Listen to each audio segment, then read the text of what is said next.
Là, on vient de faire une marche blanche pour Noëlla. La marche vient de se terminer. Et je suis heureuse quelque part parce que ça s'est fait dans le calme. C'était notre souhait à nous, les parents de Noëlla, mon mari et moi. La marche est terminée. Vous savez, il y a beaucoup de choses qui se disent sur les médias, sur les réseaux sociaux. Tout ce que je demande, c'est de faire le deuil de ma fille dans la paix, la tranquillité. Ils vont diaboliser Noëlla. Ils vont dire tout ce qu'ils veulent de ma fille. Mais ils ne vont jamais ressentir la douleur que j'ai dans mon cœur. Ils ne ressentiront jamais ce que j'ai ressenti quand j'ai décroché ma fille de là où elle s'était pendue. Ils ne vont jamais ressentir ça. Oui, peut-être que ma fille était un enfant qui répondait parce qu'elle avait du répondant. C'était son caractère. Quel enfant ne répond pas? Quel enfant? Est-ce qu'ils ont déjà puni Noëlla parce qu'elle a insulté un enseignant? Est-ce qu'ils ont puni Noëlla parce qu'elle a dit des choses à un enseignant qui n'allait pas? Non, les punitions, c'était parce qu'elle avait du caractère, parce qu'elle répondait, parce qu'elle n'écoutait pas. Mais tout ça, c'était la préadolescence. Noëlla avait 11 ans. Elle avait 11 ans. Malgré ses 1,65 m, elle avait 11 ans. C'était un enfant. Ils n'ont pas tenu compte que c'était un enfant. J'ai dit, on parle de harcèlement, je tiens justement à le dire. Noëlla n'était pas harcelée par des élèves. C'est moi la maman qui le dit. Parce que je connais ma fille. Elle n'aurait pas pu être harcelée par un élève. Je sais de quoi elle est capable. C'était les enseignants et l'établissement. Ça, je le dis haut et fort. Les enseignants ont poussé ma fille au suicide. Ce n'est pas les camarades, c'est les enseignants et le principal qui a mis le dernier coup de massue le soir où il m'a convoqué avec ma fille. Ce jeudi soir, il m'a convoqué avec ma fille. Devant moi, il a énuméré tout ce que Noëlla a fait pendant le début de l'année, durant tout le début de l'année. J'ai écouté. Noëlla est assise à côté. Je l'écoutais. Il m'a laissé croire qu'on avait deux alternatives. C'est soit Noëlla, on l'a fait partie de temps de la cantine, soit elle va rester à la maison à partir de vendredi jusqu'au 24 pour passer au conseil de discipline. Ce qu'il dit que Noëlla a dit, ma fille a laissé un mot qu'elle n'a jamais dit ça. Ma fille m'a dit, maman, je ne sais pas ce que ça veut dire ça. Maman, je te jure que je n'ai jamais dit ça. Elle a écrit, maman, je te jure que je n'ai jamais dit ça. Je sais que par moment, je peux être têtue, mais maman, je te jure que je n'ai jamais dit ça. Et quand je dis ça au principal, le principal me sort. Moi, je crois à mon enseignant parce que c'est un enseignant qualifié et il est enseignant depuis des années. J'ai plus confiance à lui. Il le dit devant moi et devant ma fille.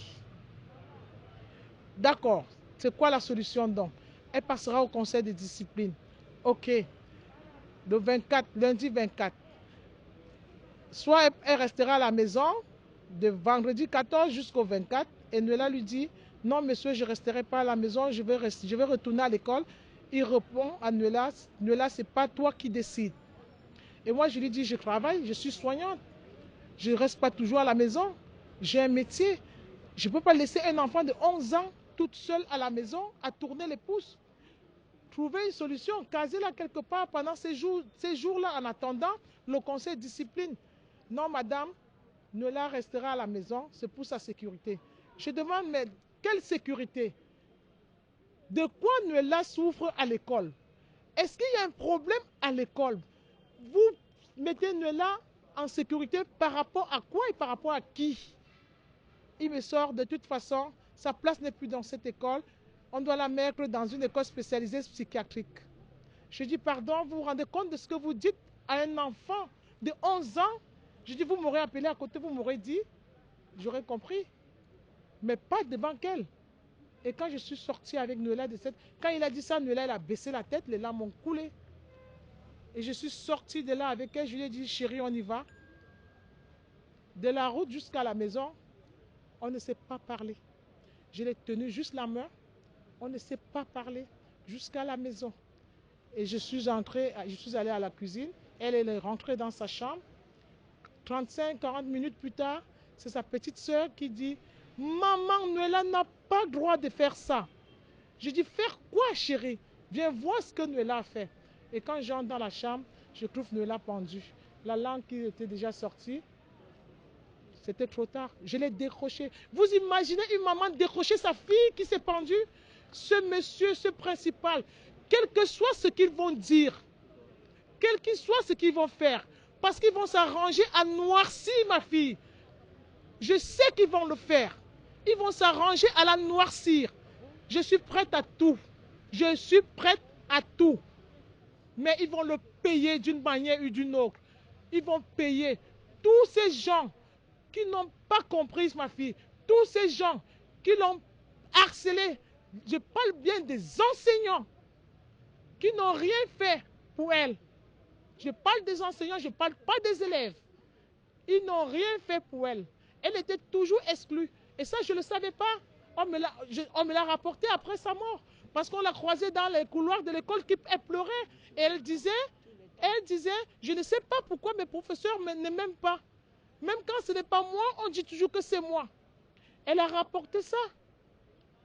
Elle a dit ça. Et la personne à qui elle a dit ça a fait des signalements plusieurs fois à l'école. Et l'école n'a pas réagi. Ils avaient déjà catalogué ma fille. Mais je dis, ça sera un combat entre David et Goliath.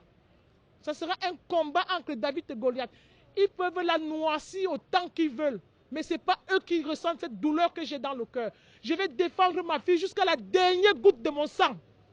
Je vous en remercie.